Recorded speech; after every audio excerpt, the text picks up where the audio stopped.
Fala galera, Bombeiro Miranda, estamos aqui para mais um vídeo da nossa série de suporte básico de vida. Se você é novo aqui, se inscreve no nosso canal, assista esse vídeo até o final e não se esqueça de deixar o seu like. Hoje nós vamos falar sobre vias aéreas.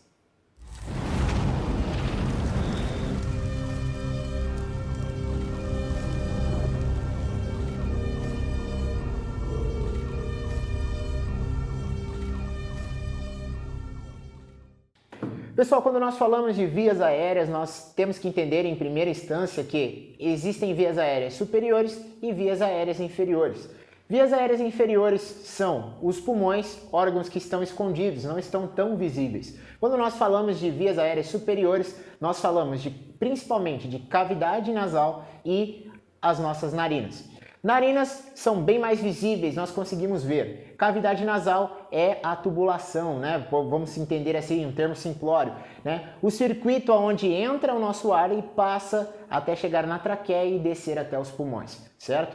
A principal finalidade aí, né, dessa cavidade nasal é conduzir o ar até chegar pela traqueia e da traqueia chegar a nossos pulmões, aonde vão se realizar aí, né, a troca gasosa, né, entre CO2 para o O2. Quando nós falamos, pessoal, de vias aéreas, nós precisamos entender as principais obstruções que podem acontecer.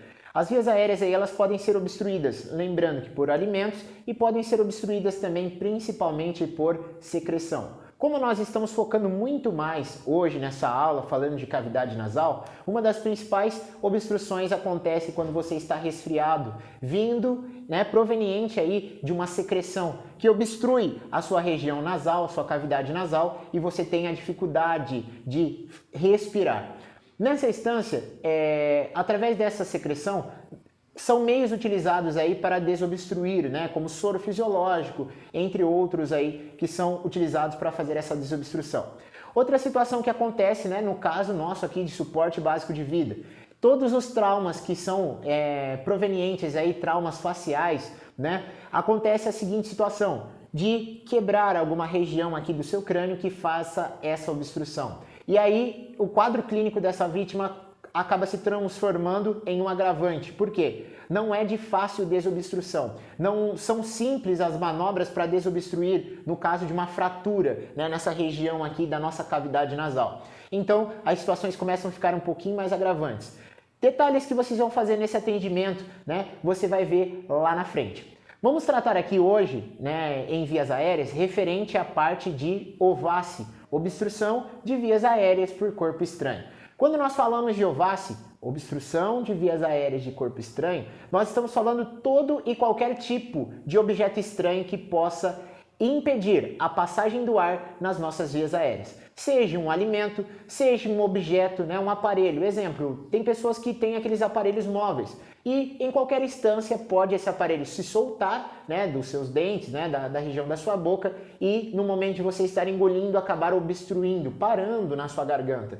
E através dessa situação você ter aí uma obstrução de vias aéreas por um corpo estranho. Tudo aquilo que não era para estar na sua via aérea e está impedindo a passagem do ar é um objeto estranho ali naquele determinado local. Um dos pontos principais quando nós vamos fazer, né, a desobstrução de vias aéreas por corpo estranho, antes desse processo nós precisamos pensar em um ponto.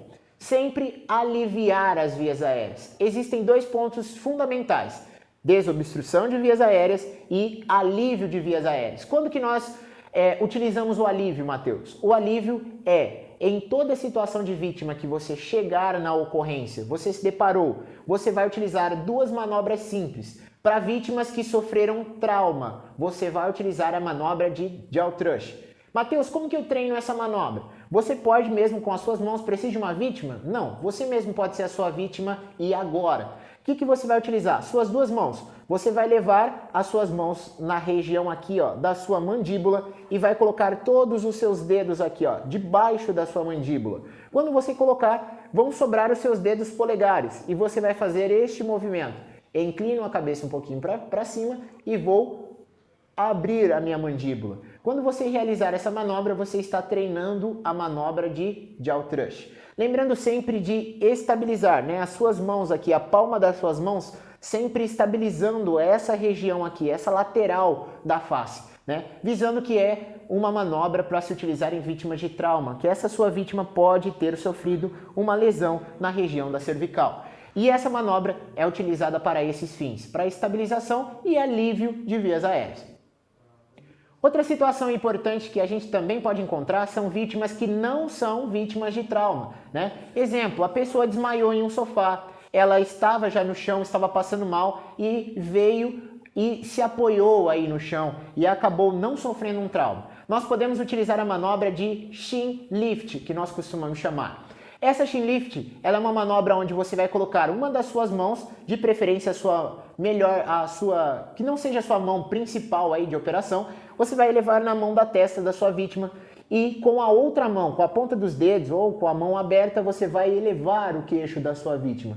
Quando você fizer essa manobra, você está aliviando as suas vias aéreas. Todas as vezes que a via aérea da sua vítima estiver nesta posição, elas estão liberadas, elas estão aliviadas para respirar. Pode prestar bastante atenção. Todas as vezes que você levanta o queixo para respirar, para você puxar o ar, você puxa muito melhor do que quando você está inclinado com o seu queixo, certo? Faça esse treinamento que você vai ver que suas vias aéreas serão bem mais liberadas quando você está com o queixo levantado. Essas manobras são visando e reforçando para alívio de vias aéreas.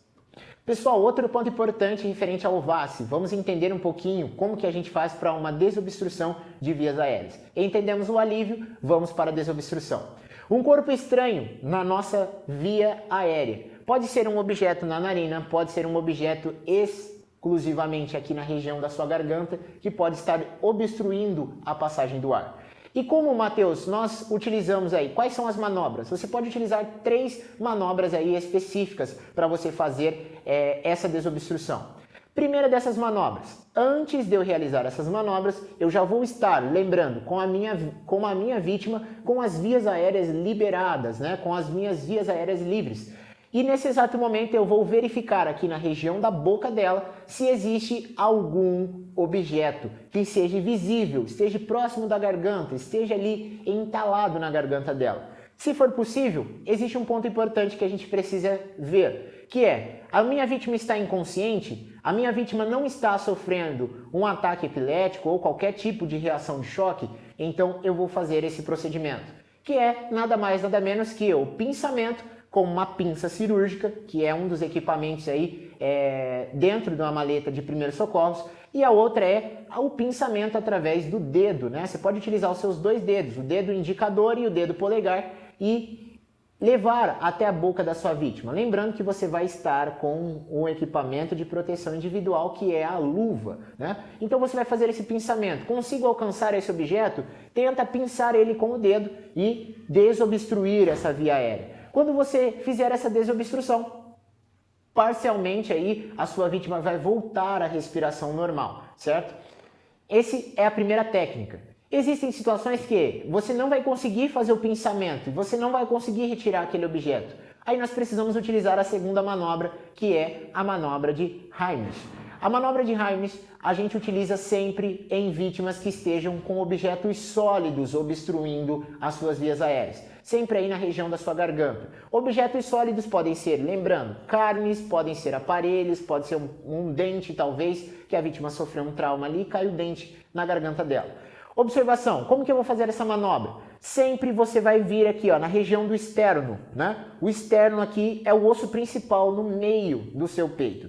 Você vai descer, vai descendo no tateado, vai chegar um ponto aqui que é um vazio aqui entre as suas costelas. Quando chegar nesse ponto, você vai medir de 2 a 3 dedos e vai posicionar a sua melhor mão nesse formato. Vou fazer esse movimento ou posso colocar o meu dedo polegar apontando e vou posicionar nessa região da barriga da sua vítima. Quando você posicionar, a outra mão vem por cima e vai fazer um movimento de um J, certo? Vai fazer um movimento de um J na barriga da sua vítima. Nesse momento, você vai estar pressionando uma região onde impulsiona ar no sentido inverso da via aérea. Nesse exato momento, esse ar vai expelir esse objeto que está obstruindo.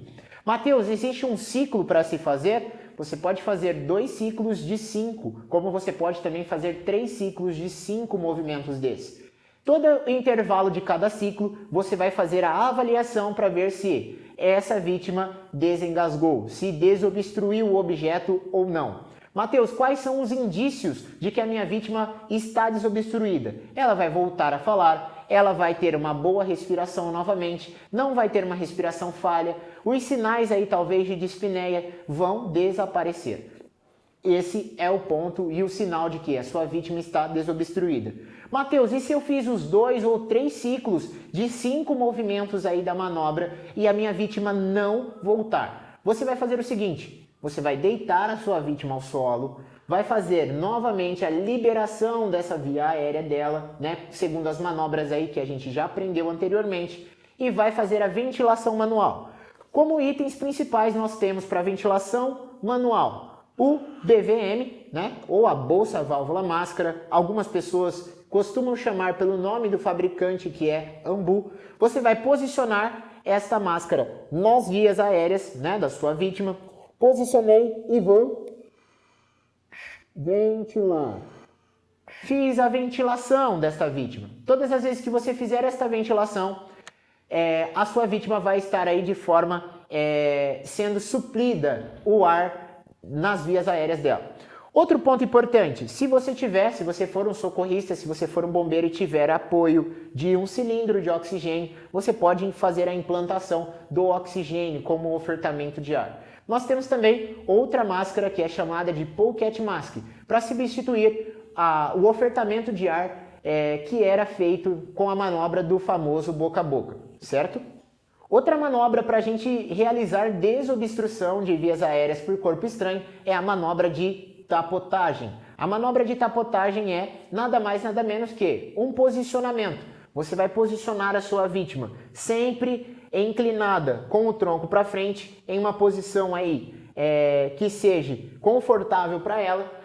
Você vai inclinar o tronco dela, a sua mão vai sempre aqui na região do peito dela, uma das mãos, e a outra mão, de preferência a sua mão boa, você vai dar tapas sucessivos nas costas. Em qual quadrante? Geralmente aqui, ó, na região do tórax, certo? Das vértebras aí torácicas da sua vítima. E esse movimento é um movimento de tapa e empurro. Vou bater e empurrar, bater e empurrar. Todas as vezes que você fizer, você está fazendo a manobra de tapotagem de forma correta. Mateus, existem ciclos? Também existem ciclos. Você pode fazer 5 tapotagens por 2 ciclos. 5 movimentos de tapotagem por 2 ciclos. Quando, no intervalo de cada ciclo, você também vai fazer a avaliação das vias aéreas da sua vítima para verificar se houve a desobstrução ou não. A manobra de tapotagem ela é utilizada para vítimas, de preferência sempre que estão engasgadas, que estão obstruídas por líquidos, certo?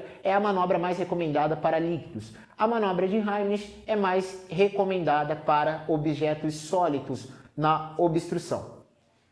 De forma resumidamente, nós precisamos também entender que vai depender do grau da idade de cada uma das suas vítimas. Lembrando que se você estiver com crianças, né, inferiores aí à idade de 3 anos de idade, de 4 anos de idade, essas manobras elas podem ser realizadas, mas com uma redução de movimentos a cada 3 movimentos por 2 ciclos ou por 3 ciclos, e lembrando sempre da questão da intensidade desses movimentos. Tem que ser movimentos mais suaves nessas questões de vítimas. Mais recomendado mesmo para essas crianças inferiores, com idade inferiores a 3 anos de idade. Seja um engasgo, seja uma obstrução por líquido ou sólido, você utilizar a manobra de tapotagem. É o mais aconselhado para essas vítimas. Sendo vítimas aí maiores, né, onde você consiga fazer a manobra de Heimlich, você faz sempre essa divisão. Maiores de 5 anos de idade, eu vou aplicar a manobra de Heimlich para a obstrução de objetos sólidos e a manobra de tapotagem para objetos líquidos. Lembrando, Mateus, mas as crianças são menores, como que vai ser o meu posicionamento nessas crianças? Você vai ajoelhar e vai tentar ficar da altura da sua vítima, né? Sempre a sua vítima de pé, você vai fazer essa manobra de Heimlich e a manobra de tapotagem. Quanto às crianças menores, você pode colocar ela na região do seu braço e fazer a manobra de tapotagem, certo? Essa ficou aqui então a nossa dica e a nossa aula de hoje. Um forte abraço do Bombeiro Miranda para cada um de vocês. E lembrando, se você é novo no canal, se inscreve aqui embaixo, deixa o seu like e aqui nos comentários eu quero que você deixe se você já fez alguma dessas manobras, já na prática, já passou por alguma desobstrução de vias aéreas por corpo estranho? Deixa aqui nos comentários para nós. Forte abraço do Bombeiro Miranda, até o próximo vídeo.